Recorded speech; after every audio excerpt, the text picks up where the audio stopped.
What is going on, everybody? I want to welcome you to Module 6, which is launching and scaling your business. So we've done a lot of work up until this point. We've understood business models, problems, how to create solutions, how to measure impact. And now we're at a point where we're going to launch and scale and grow the business. So in this module, I'm going to walk you through a couple of high-level strategies, as well as some pre-launch techniques and some things to kind of keep an eye on as you're looking to grow, and also how to measure your success. So like I mentioned, pre-launch strategies, how to measure success, also the different stages of growth, and how to handle the day-to-day of running a business, as well as some resources for growth. So let's get launching. Okay, so high-level checklist. What do you need to have in place before you launch? Well, we need to validate your business idea through market research and customer feedback. We've already talked about that, right? That's the MVP. That's where we actually see if people are willing to take action and not just say they're interested, but actually prove that they're interested by buying, by signing up, by doing different things that show real interest. And then two is we develop a detailed business model, which we've also gone through that process. Number three is the legal considerations of setting it up. So is it going to be an LLC, an S Corp, obtaining the necessary licenses? And number four, one of the most critical steps is assembling the right team with the right skills. Now, when I say team, this could also be contractors, subcontractors, some software, some tools. So these are the four things to keep in mind before you are ready to launch. And how do we ensure that we're going to have a successful launch? Well, number one is we need to develop a launch plan, which includes a timeline, a budget, and resources. We need a strong brand identity and consistent messaging. Some people think of this as just being a logo, but it's a little more strategic than that. It's the colors you choose, the fonts, the consistent story that you share about your brand consistently. You also want to make sure that you're networking with the right potential partners, suppliers, and customers. And you want to utilize some pre-launch marketing campaigns. So when I look back to some of the most successful launches that I've had, most of them had to do with me doing a successful pre-launch. And I talked about this a little bit in the last module where I go into crowdfunding. But business is not a build it and they will come. If you do that, your chances of success drastically drop. You want to create buzz and anticipation before with a pre-launch so that when you launch, there's a lot of attention, a lot of excitement, and a customer base to serve. Okay, so after you launch, how do you ensure that you're going to be successful or increase your chances of success? Well, we need to continuously monitor and adjust the business strategy based on feedback and performance. You've created a business model. You're ready to rock. You have a plan. Guess what? As soon as you launch, that's going to change and that's going to tweak, and that's okay. That's normal. It's up to you as a business owner and as a founder to be adaptable and be able to pivot. You want to focus on delivering exceptional customer service and building relationships, especially in the beginning. The most important thing for you to focus on as a founder is finding what is called customer product fit, finding the right people with the right problem that you can match your solution to.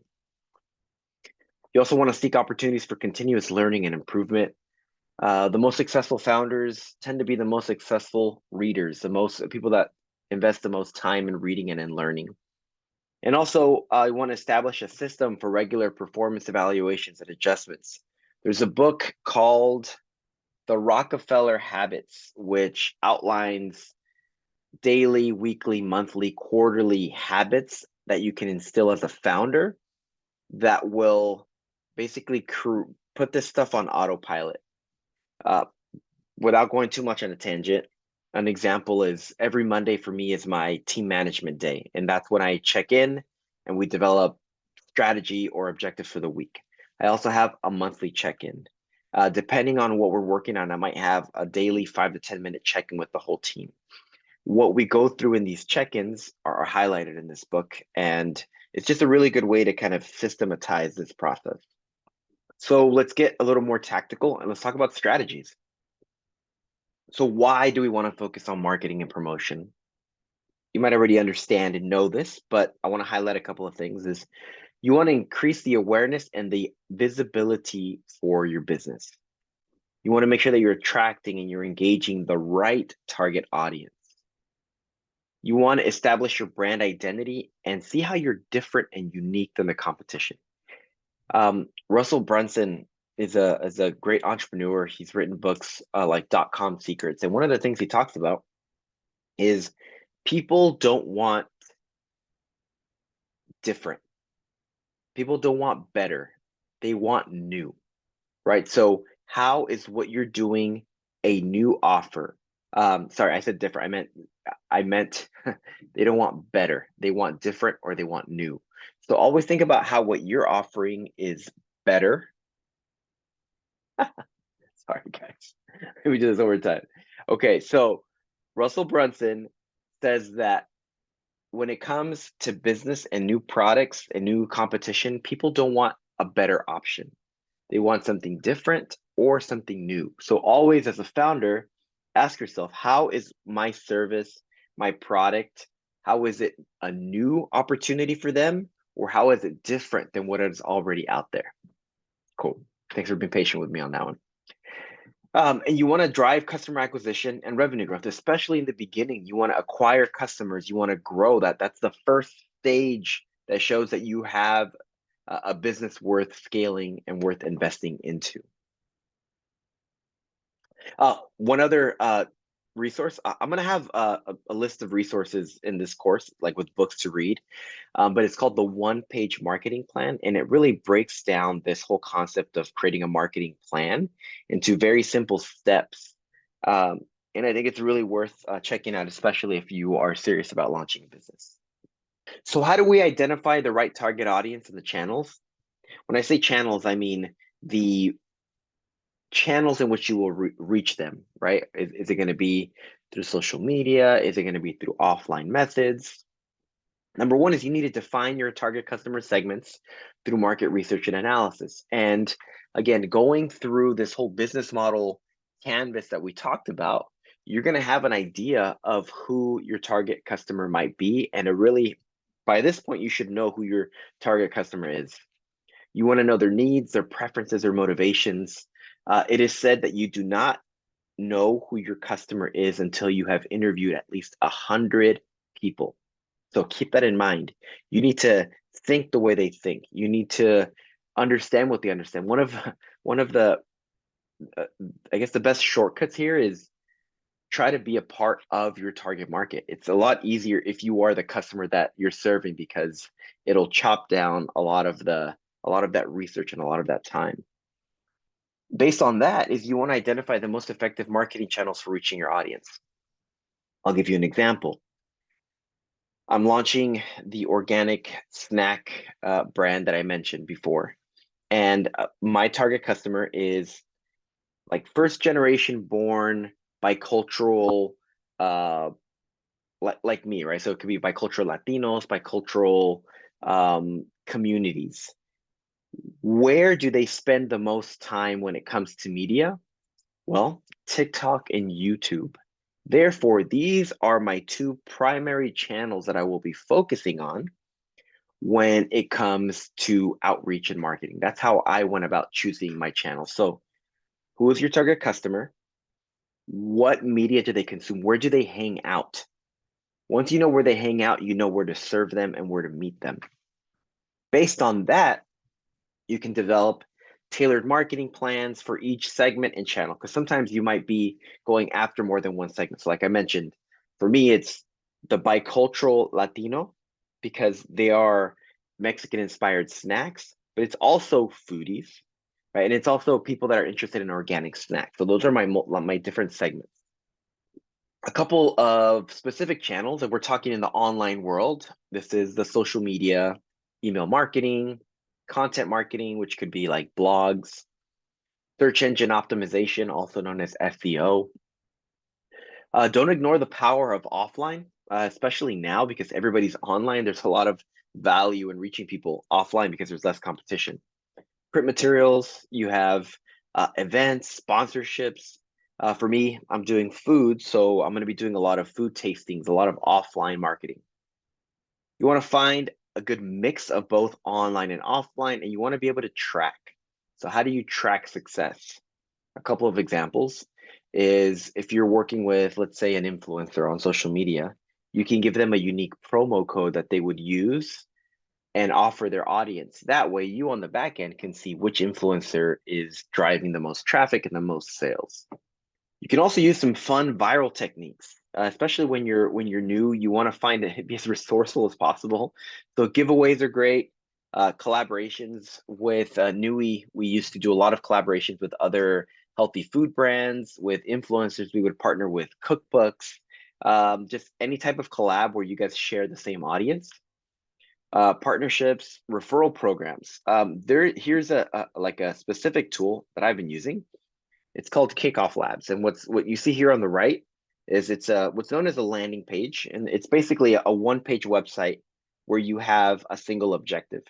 Now with Kickoff Labs, here's what's cool is you can launch this before as a part of your pre-launch, so before you actually launch your business. And you, in this example, you can sign up for a wait list. So, okay, you talk about what your product's going to be. They sign up. On the next page after they sign up, there is a viral component where people are encouraged to share the page with other people. And based on how many other people they refer, they can get prizes and rewards. They can get free product, they can get sweaters, swag, whatever it is. I found it to be a very powerful technique to help build buzz ahead of a launch. Then you want to measure. If you're doing a bunch of stuff, how do you know what's working? And the answer isn't to just throw a bunch of stuff at the wall. You want to measure the impact. So first is you want to collect and you want to analyze the data, right? So you want to understand what are the most relevant data points and metrics for your business. Every business will be different. You want to establish a system for data collection and storage. The cool thing now with online tools, you have Google Analytics, you have like Facebook ads, you have Shopify, where a lot of this data is collected. It's more about you going in and pulling out the relevant information.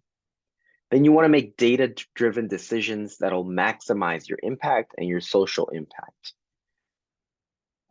I'll give you kind of like a broad stroke, a broad approach to data that I like to take is, let's say you have 10 things you're trying to track.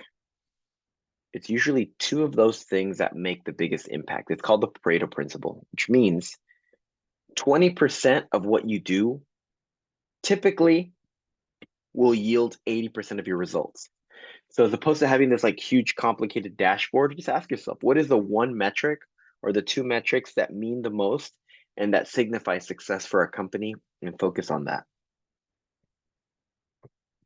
Then you want to communicate your impact to stakeholders. You might have investors. You might have the community that you're serving, right? Your customers. You want to be able to tell stories. You want to be able to share updates of what's going on in the journey. How do you measure your success and your impact? Well, a couple of ways. Number one is you set clear objectives, which again, we've talked about how to set goals and how to measure success, how to turn your vision into outcomes. Then you want to track what are known as KPIs. They're key performance indicators. They're basically metrics that show you that you are on the right track to reaching your objectives. You can also look at customer service feedback.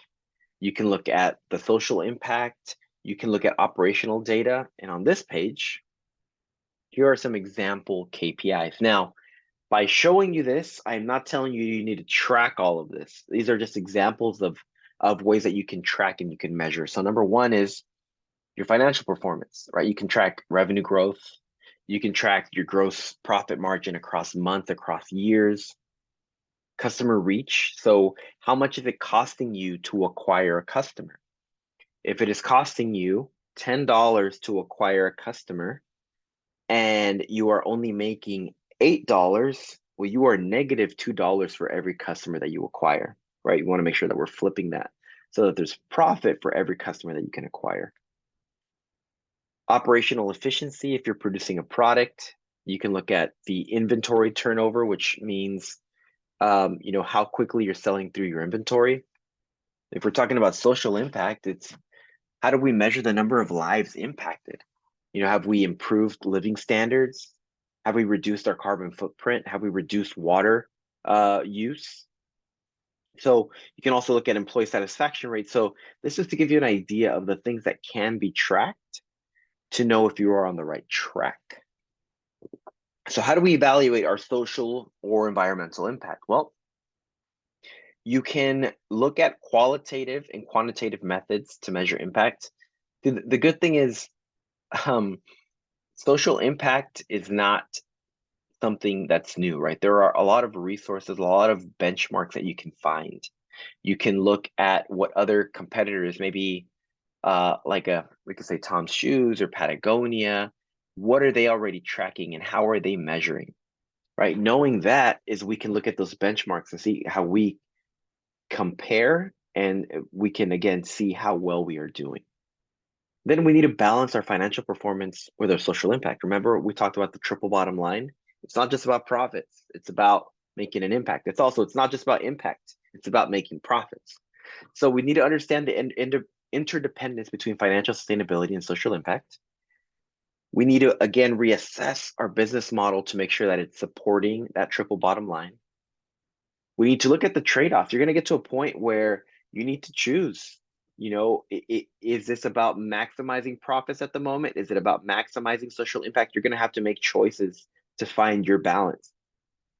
And then you want to communicate the value of your mission to the people that matter in your company, right? Your stakeholders, including your investors and your customers.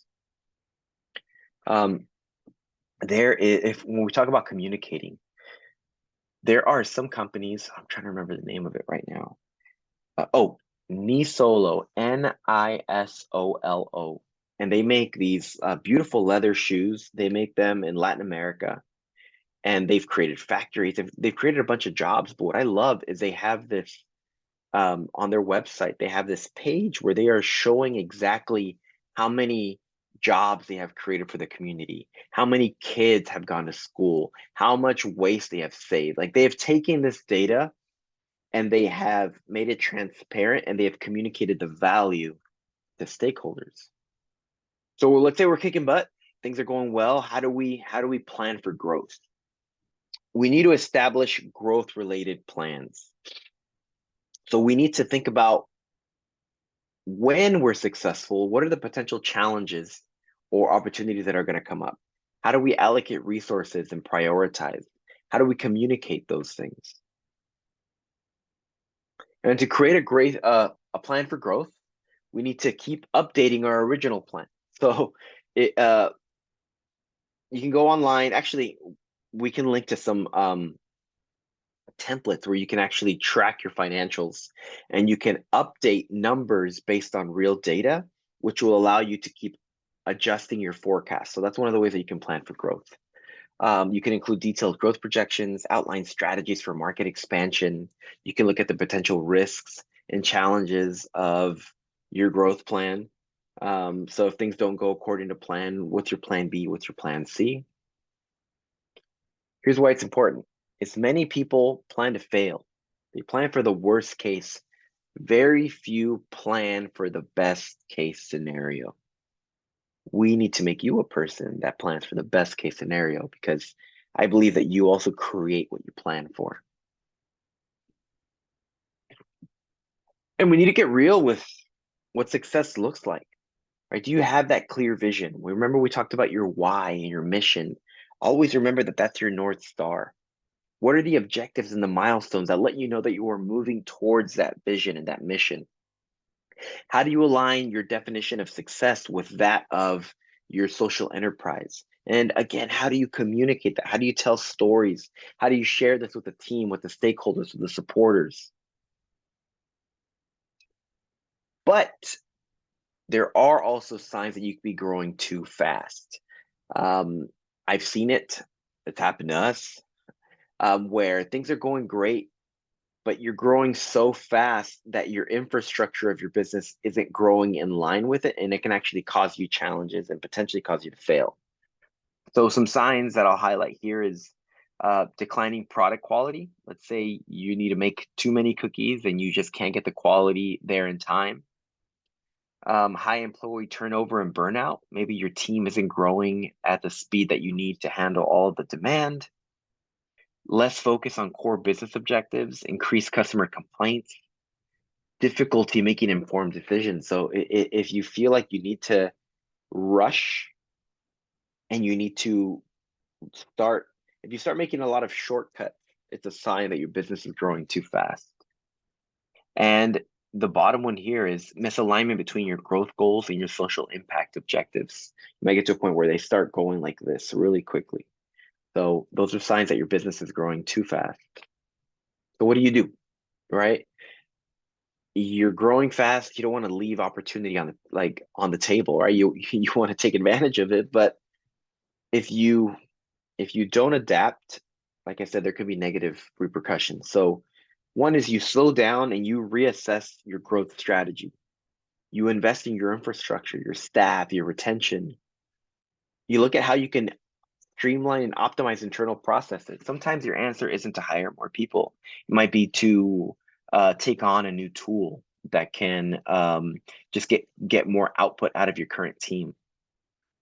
Always prioritize customer satisfaction.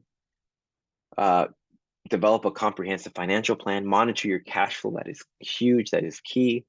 And focus on your core mission. Remember, whenever you feel like you're getting off the rails, what is your why? Why are you here? What is the social impact that you are trying to make? Now, in this next section, I'm going to talk about a couple of stages of growth. I am not going to talk about all of them, only the ones that I feel directly apply to where you are and where you're going to be right now in this process. So first is we have the introduction and the startup phase. So here's where you're focused on idea validation and market research. It's the stuff that you've been doing up until now, right? Business planning, legal setup, assembling your team, making sure you have the right resources, focusing on product development, making sure that your customers love what you are creating.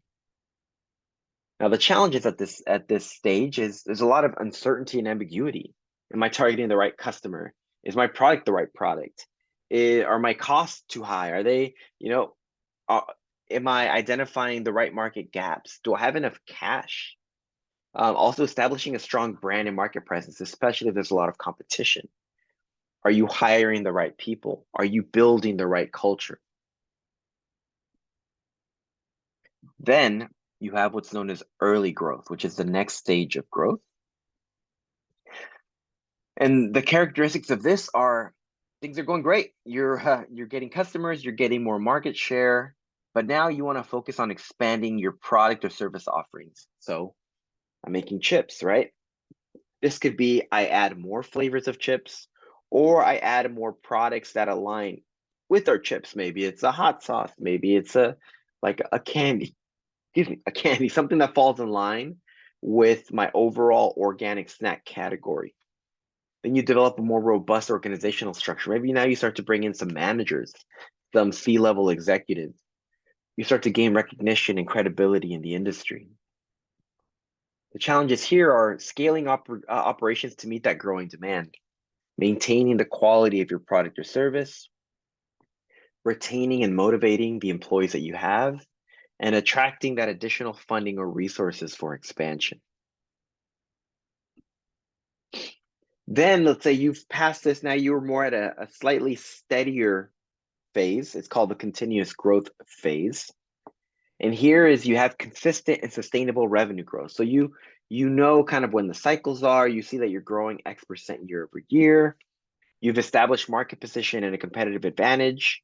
You now have efficient internal systems and processes, and you start to expand into new markets and product lines. So maybe you continue to expand in the organic snack food market, but now maybe you want to tap into a new target market that you haven't reached into. Maybe you want new distribution channels.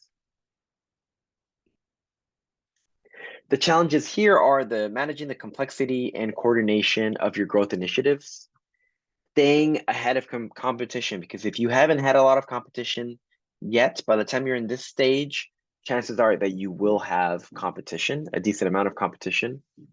Do you want to make sure that people stay hungry? How do you foster culture of continuous improvement? How do you balance financial performance with the social and environmental impact? And then you get to what's known as maturity. So here, it's the market is saturated. You're growing slower. People know who your brand is and you have customer loyalty. Your operations are highly efficient and streamlined, and you have stable financial performance and profitability. The challenges here are maintaining your market share and the customer satisfaction, finding new ways to establish growth opportunities and diversification. So this is where you start to see companies acquire smaller companies or maybe start to go overseas. You want to ensure long-term financial sustainability and stability, and you want to continue to drive, remember that why, your social and environmental impact. So those are the stages of growth, but now let's bring you back to the now. Okay, you've launched. What are the day-to-day challenges that you're going to face while growing a business, and how can we overcome them? So the first is cash flow management. It has been said that cash is the lifeblood of your business, because once you're out of cash, you're out of business. You want to make sure that you're monitoring inflows and outflows regularly. You want to maintain a cash flow forecast. What are the strategies that you're going to use to improve cash flow? Are you going to reduce expenses? Are you going to improve collections? Are you going to look for outside funding? So that's the bottom point. Secure access to credit, lines of credit, financing options for emergency situations. Do you have enough of a buffer of cash just in case you face setbacks and challenges? Price stability. Depending on what you're creating, it could be that ingredient costs will increase. It could also mean that maybe there's shortages of key ingredients that you need. So you need a pricing strategy. You need to make sure that you're adjusting your prices. And you also need to make sure that you continue to price. My personal preference is don't compete with people on price, right? The moment you do that, you start to turn your product into a commodity. So always focus on communicating the value and the benefits of your product to justify your pricing. You want to make sure that you're focusing on quality. Are you training employees to monitor? Are you addressing quality issues proactively? Back to the cash, capital constraints.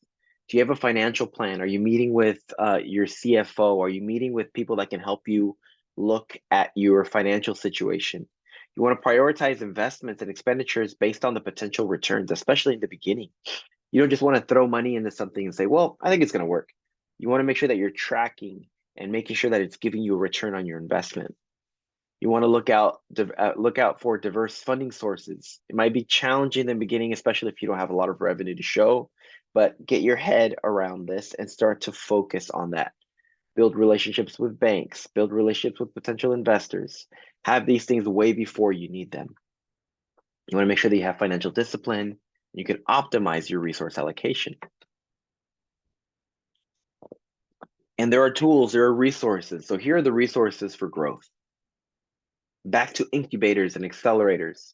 Now, I have a bias here because I mentor at an incubator and I've seen just how powerful it is. So you want to make sure that you're applying for relevant incubators and accelerator programs. Leverage mentorships, resources, especially if you're somebody that hasn't grown up around a lot of entrepreneurs or founders. Finding a place like this kind of puts you in a pool with mentors and others who have done it before. So you can leverage your network. Again, Cal State Fullerton has an incubator with a strong focus on social enterprise. So if you're interested in that, there's a link where you can actually apply. But there's an opportunity for you to network. There's an opportunity for you to get one-on-one coaching. There's 3-month, 6-month programs. You don't just have to live in Fullerton, in California, in order to access this. So I encourage you to reach out and apply. And there's networking and industry conferences. Depending on your industry, depending on where you live, you can go on meetup.com and find people that are networking. You can go to your local chamber of commerce. There's a lot of places where you can find other founders and other people who want to help you grow and who you can help grow. Like I mentioned, platforms, productivity. And here's the conclusion and the key takeaways for you. So in this module, We went through strategies. We went through how to track success, how to be resourceful. Just know that, it takes thorough preparation and effective marketing in order to be successful in business. You want to make sure that you're always looking at your financial performance and thinking long term. You also want to make sure that you manage your cash flow and are always looking for new forms of funding, whether it be grants, loans, investors. If you're going to scale, make sure that you're scaling strategically. If you're growing too fast, you want to make sure that you can pause and look at your North Star. You want to make sure that you are tracking the right things, and you want to leverage resources, like I said, incubators, accelerators, networking events, and online resources. So with this, we wrap up the launch and scale module. Um, there are going to be a lot of resources in this module as well that are going to help you. I am excited if you've gotten to this point. You are kicking butt. Time to change the world. You got this. Thank you for being on this journey with me.